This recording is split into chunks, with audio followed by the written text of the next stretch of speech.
یہ صرف پاکستان میں ہوتا ہے. ڈاکٹر صاحب بریفلی پوچھنا چاہوں گا آپ سے، جو عوامی رابطہ کیمپین کے حوالے سے بھی وہاں پہ بات کی گئی ہے، اب عوامی رابطہ مہم جو ہوگی اس کے اندر نعرہ کس چیز کا مسلم لیگ نون لے کر جائے گی؟ بجلی کی بحالی کا نعرہ لے کر جائیں گے، عدلیہ کے خلاف نعرہ لے کر جائیں گے، معاشی ترقی، جو کہ اسحاق ڈار صاحب تو اب علیل ہیں لیکن ان کے جو فجڈ فگرز ہیں وہ سامنے آنا شروع ہو گئے کہ انہوں نے کیا کیا کارستانیاں کر رکھی ہوئی تھیں، وہ لے کر جائیں گے؟ کیا لے کر جائیں گے عوام کے پاس؟ دیکھیں، مثبت میں تو دو چار چیزیں وہ سامنے لے کے جائیں گے. یہی کہیں گے کہ دیکھیں جی، ہم نے تو وعدہ کیا تھا اور وہ وعدہ ہم نے روشنیاں برقرار رکھنے کا وہ ہم نے پورا کر دیا ہے. ایک بات تو یہ کریں گے. میں سمجھتا ہوں کہ جو بھی ہے ان کو یہ کریڈٹ ضرور جاتا ہے اور کسی بھی سیاسی جماعت کو اس قسم کے اچھا کام کرنے کا ان کو کریڈٹ ملتا ہے.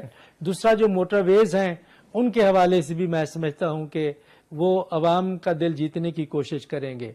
اس کے علاوہ جو باتیں ہیں، ہاں، پنجاب کے حوالے سے کچھ چیزیں بہتر ہوئی ہیں، صحت کے حوالے سے بھی اور تعلیم کے حوالے سے بھی، گورننس کے حوالے سے بھی ہم دیکھتے ہیں کہ میاں شہباز شریف نے پنجاب میں اچھا کام کیا ہے.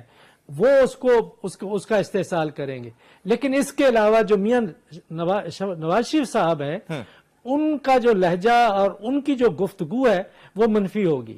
وہ ٹارگٹ کریں گے فوج کو انڈائریکٹلی اور ٹارگٹ کریں گے عدلیہ کو، اور ہر بات میں یہی کہیں گے کہ جی میں تو بالکل صاف ستھرا آدمی ہوں، مجھے جب نکالا گیا ہے تو پتہ نہیں مجھے کیوں نکالا گیا ہے، ان کو پتہ نہیں ہے، ساری دنیا کو پتہ ہے، اور میں آپ کو 100 سے زیادہ وجوہات بتا سکتا ہوں، اور ہر آدمی جو ان پر تنقید کرتا ہے وہ اپنی ایک علیحدہ وجہ بتائے گا کہ کیوں نکالا گیا ہے. کسی ایک چیز کو میں کہوں گا آپ نے پی اے اے کا ستیہ ناش مزید کر دیا ہے، اس کو آپ نے پرائیویٹائز نہیں کیا.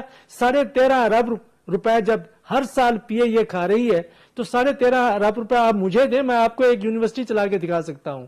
یہ اتنا بڑا ظلم اس ملک کے ساتھ آپ سال سے کیے جا رہے ہیں، تو ظاہر اس قسم کی باتیں کریں گے تو ہم بھی اس قسم کی باتیں ضرور کریں گے ان کے خلاف.